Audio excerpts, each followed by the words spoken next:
Damn, shoot him already. Why is the gate opening? Did Bond do something to cause it to open while he was running towards it? Obviously not Pierce Brosnan basically mugs for the camera so that we can tell his obviously not Pierce Brosnan-ness. Also, is this the dam he just jumped off? Seems kinda short for what we saw at the beginning. Just in case you confused it with the Contra Dam in Switzerland. Poop peeping. And then Bond landed face first into a dirty-ass bathroom stall. Less than 4 minutes into the movie and James Bond has already allowed himself to be snuck up on. Sean Bean isn't dying in this scene. You're late, 007. Ready to save the world again? After you, 006. These secret agents need to remind each other of their code numbers. James, for England. For England, Alec. Now they have to remind each other of their own names. You have 10 seconds. Well, you say that, but then you give him 17 before you act. For England, James! Sean Bean isn't dying in this scene either. On your fire! You blow the gas tanks! How did they not already do that with all the previous fired bullets then? Seriously? These gas tanks are just ready to fall once the gate gives way?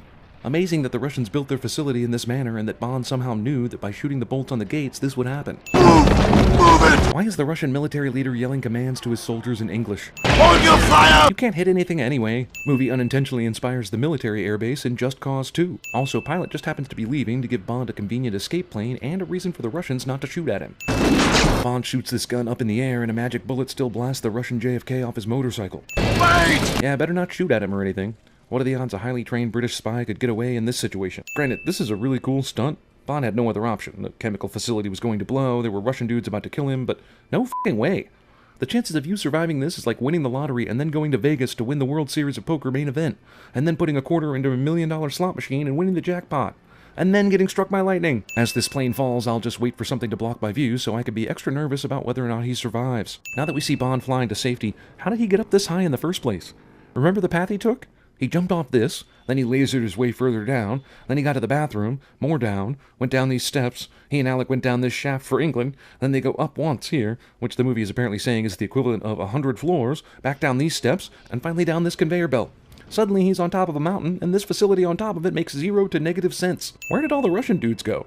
See reflections. Tina Turner. Nepotism. The 9 years later subtitle functions only to tell us that Sean Bean isn't dead. I'm not the driver's seat in this scene. Cheating. Well, I was just sent here to evaluate you. Sending cute psychologists to Bond is like buying him hookers for the weekend. Assholes. This shot clearly establishes the cars need to go a brief stretch of highway before encountering the cyclists, but then in following shots the cars continue to veer and turn wildly. Movie sets up the bicycle people to be a major obstacle, but then merely turns it into a domino joke. Baccarat. Ksenia Sergeyevna Onatop. Damn, I was hoping her name would end in doggy style. Also, character name accidentally inspires entire Austin Powers franchise. Mimes. Zoom and enhance cliche. I trust you'll stay on the top of things. Wordplay is fun. Screenwriting is easy. When a girl this hot screws a dude like this, you know that dude is dead. Scene contains some sort of lap-based sexual thing. No sin. Bond sees a former Russian fighter pilot with mob ties going toward the battleship with a new stealth helicopter on it, but decides to snoop around on the yacht for some reason, which gives Onatop and her partner enough time to steal the helicopter. Sure, he sees the dead body, but it wasn't like he was expecting to see a dead body. Sure, these gunshots on a ship full of people definitely won't be heard. Bond shoves the guard and expects to get to the helicopter already in the air without getting detained or shot. And I don't blame him, he's Bond. But the movie will decide he's not Bond enough to win this round. They're right in front of you and can open very large doors. Natalia then types 3 letters and suddenly the word knockers appears on the screen. Bang! Gun! I am invincible! General Arkady Grigorovich Orumov, head of Space Division. Russian security requires high-ranking personnel to state their title in English. Famke Janssen is super evil in this movie and still not my girlfriend. Onatop shoots the vent, expecting for someone to just still be up here and assumes death occurs. It's clean. I had to ventilate someone. That'd be hilarious if you actually checked to see if someone was dead. We interrupt this live-action James Bond movie to bring you a cartoon about a satellite. MI6 can find a missing helicopter via satellite. Honestly, I'm not sure what you need highly trained operatives for if you're capable of shit like this. Space-based weapons program called GoldenEye. Roll credits. Remember, she survived this by hiding under a small staircase in this room. Natalia Fyodorovna Semyonova. Seriously? They made it so you have to say your name to get out of the computer room? Convenient satellite crash gives Natalia an escape from the building right after she thought it was hopeless. The only thing missing from this convenience is a dog with a bright red nose. You might have confused this with St. Petersburg, Florida, but it won't look like this for decades. I was aware only of the one, Boris Grishenko. There was a girl also. Geez, horrible investigation tactics. He wants to resign out of the blue. How do they not know he's probably behind the attack? Q test fires live ammunition in a room full of people. Jesus, even the Mythbusters take more safety precautions than MI6. Don't touch that! It's my lunch. Funny, but didn't you come into the room in a wheelchair with a missile-firing cast? You just leave Subway sandwiches around on work tables? I mean, excuse me, this is Great Britain, so tube sandwich? Or is it underground sandwich? Bond holds up a dude at gunpoint outside a f***ing airport. Car that never breaks down right after we learn about how it never breaks down. Movie accidentally inspires Yahoo avatars. Wait, Alan Cumming in a church with an accent showing up out of nowhere, and this isn't an X-Men movie? Kiros funeral parlor, 4 o'clock this afternoon. 200 pounds of C4 explosives. Bond waits until they change locations to finish this thought. Random faceless asshole dude is random faceless and asshole. 56 seconds of silent statue graveyard walking. Sean Bean continues to be alive in this scene. Oh, please, James, put it away. It's insulting to think I haven't anticipated your every move. Okay, so why wasn't anyone plugging Bond full of bullets or poison darts just now? Did they know he wasn't going to shoot? I trusted you, Alec. The movie wants us to feel betrayed on behalf of Bond because this one dude we only found out about in this movie and who was in it for like 2 minutes stabbed him in the back. It wasn't God who gave me this face. It was you, setting the timers for 3 minutes instead of 6. You also let yourself get pelted by hundreds of gas cans without moving, which is amazing considering you weren't expecting it. Seriously, how did you get out of that alive? Alec makes the classic villain mistake of keeping the only guy who can stop him alive, for some reason. They couldn't just kill him normally. In all the Bond movies ever to use an overly complicated attempt at murder, this might be the dumbest of them all, because the bad guy was also a secret agent and knows how many scrapes Bond has survived in his life. Fun with your pause button. The dummies in this shot are happy and contented. Why, the woman in the passenger seat looks like she's ready to settle down and have a family after they eject from this helicopter. Villain goes to the trouble to restrain Bond and the girl in this chopper and program the self-destruct missiles, but leaves the ejection function intact? Does he want Bond to survive? Movie steals the Die Hard 2 from Die Hard 2. Dimitri Mishkin murdered by British agent James Bond. Dumbest criminals ever. Himself shot while trying to escape. Why you didn't just go ahead and shoot him before saying this? It's really anyone's guess at this point.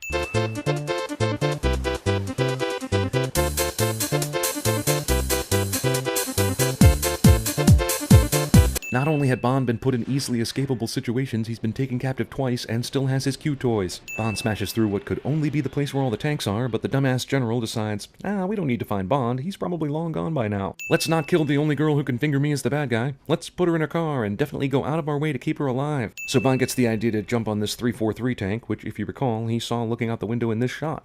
It doesn't even appear to be in the same place as it was just seconds before, but later Bond smashes through this wall, which would require maneuvering around all these other tanks, or smashing through them, which it isn't going to do. Bond is sitting in the front outdoor tank driver's seat, but somehow survives all the concrete debris. Bond likely kills and injures many innocent people doing this shit. Is this guy drinking right now? That might go a long way in explaining some of his dumb actions so far in this movie.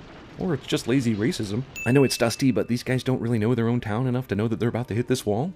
Or at least to know not to just wantedly speed through a dust cloud? This Jeep explodes because another Jeep drove over it. Bond stole this tank from a whole f***ing parking lot full of tanks, but only measly cars keep coming after him. If he could control it from the inside of the tank and not expose himself to bullets, why the f*** was he ever sitting in the exterior control seat? These cops and bad guys all inconvenience each other perfectly without Bond even having to get involved. Tank easily keeps up with a car in chase through large city. Bond totally smashes this police car, and this Russian cop's insides are probably all over the windshield. But because Bond doesn't kill innocent people, he makes it out okay. Truck literally makes a product placement for a tank to smash through. Movie inadvertently inspires tragic third Hangover movie. Get out! Unnecessary orders. So Onatop knew that Bond and the girl were going to try and escape today, but also that the general would recapture the girl and be led on a chase through the city by Bond in a tank to this exact spot? That is some seriously good contingency planning. How the f*** did he get up here? Bond is able to silently pull a tank directly into Onatop's line of sight without being discovered. Also, how did he know to come here? The car he was chasing could have gone anywhere. He stopped to let these cop cars crash into him. He basically took himself out of the chase. Discount Snowpiercer. Bond is alive. Mainly because you're the one that's stupid, but also because the general decided not to search for Bond after he landed in the obvious court of tanks. Give me a f***ing break. Bond somehow sped this tank ahead of where the train was going? Does the tank run on NOS? Zoom in enhance cliche again. Unkillable woman is unkillable. So everyone survived that train crash? It's like a train full of Bruce Willises. So, back where we started, James. Yeah, why didn't you just do all this back at the first scene, instead of faking your death and all that shit? Kill her. She means nothing to me. James is right. They spent a short helicopter ejection seat ride together, and that's about it. They haven't even fucked or kissed or anything. Boris is online backing up his files. Because that's something you need to be online for. Also, handy computer on a train allows programmer to conveniently battle Boris from a remote location. If I can spike him, I might be able to find out where they're going. Well, I kind of want to send the convenience of random computer technobabble, but I'm more interested in sending the fact that she somehow has an internet connection inside of a tunnel under a mountain on a derailed crashed train car. Didn't this train crash into a tank and derail? How fortunate for Alec that one of the non-derailed cars just happens to contain his secret escape helicopter. I set the time as for 6 minutes. Same 6 minutes you gave me. Why tell him the f***ing time? Why not less time? Why even tell him that there are bombs at all? Why not just leave and let the train explode and be on your way? What does that mean? We've got 3 minutes. This is like the 15th time Alec has let Bond live instead of just killing him. The password was clearly 5 letters, but Natalia keeps entering 4-letter passwords. Also, Chair might have been the easiest password to guess since the 1, 2, 3, 4 code and Spaceballs. What I sit on, but I don't take it with me. Chair. Like I said. This idiot woman thinks you don't take your arse, your butt, or your buns with you wherever you go. Time tracing of a phone line I simply do not understand cliche. Phew. I was beginning to think this Bond movie was going to skip the f***ing. My whole life I dreamed about coming to the Caribbean. Natalia gets the preposition wrong. Don't push any of the buttons on that car. We're just gonna go bombing around in it. This is the single biggest reach for a pun I have ever seen. Who the f*** says this? I'm gonna go bombing around in this car. Who says shit like that? No one. That's who. Jesus. Mike Myers is embarrassed for you. Before we save the world, let's have a honeymoon on a beach paradise. No, it's what keeps you though. Bond wins over Angry Girl's logic with the power of his strong boner. Time is still a factor and we've got 80 miles to go. Let's f***. Magic sheet. Well, surely Alec has already arrived at the satellite and is ready to fire another EMP. Let's f***. Wait, were they really on their own timetable? And we're just f***ing around putting the fate of the world at risk back on Sexy Beach?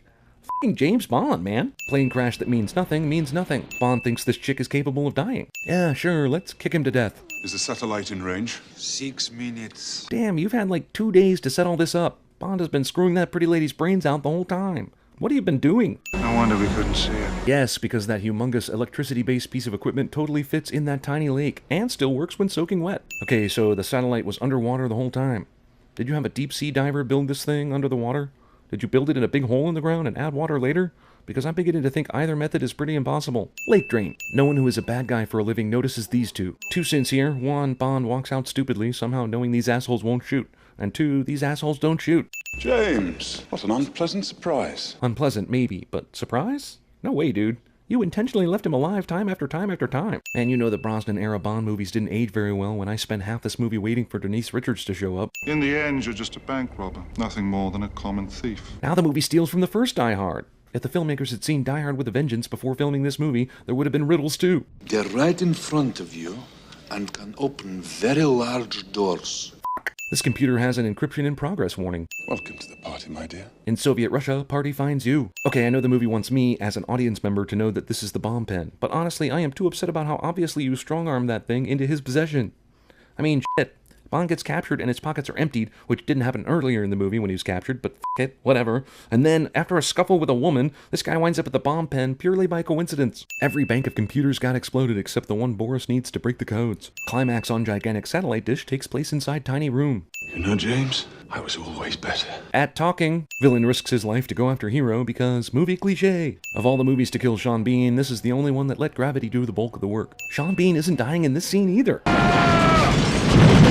Finally! Yo, Marine! Worthless Americans are worthless. Maybe you two'd like to finish debriefing each other at Guantanamo. You see, kids, there was a time when having sex at Guantanamo didn't have bad connotations. Maybe you two'd like to finish debriefing each other at Guantanamo.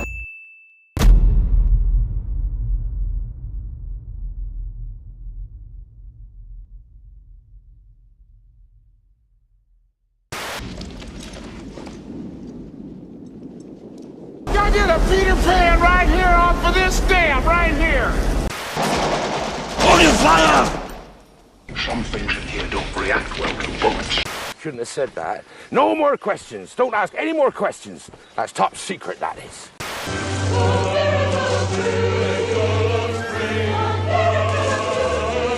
I'm going to leave them alone and not actually witness them dying. I'm just going to assume it all went to plan. What? I have a gun in my room. You give me 5 seconds, I'll get it. I'll come back down here. Boom! I'll blow their brains out. Scott, you just don't get it, do you? You don't. Okay, showtime. Who's the puffy guy who's the big blurry sex machine? Mitchell! That Mitchell is one fat... Shut your mouth. Just talking about Mitchell. Looks like Grendel. Defense Minister, I must protest. This is my investigation. You're out of order. Marchicha, what's it? From what I'm hearing, it is you who's out of order. You're out of order! You're out of order! The whole trial is out of order! Get those wonderful toys. 30 seconds. They started the trace. They made the second leg. They've got the satellite in Tokyo. These guys are good. They're across Transcom. You've got about 20 seconds, Bish.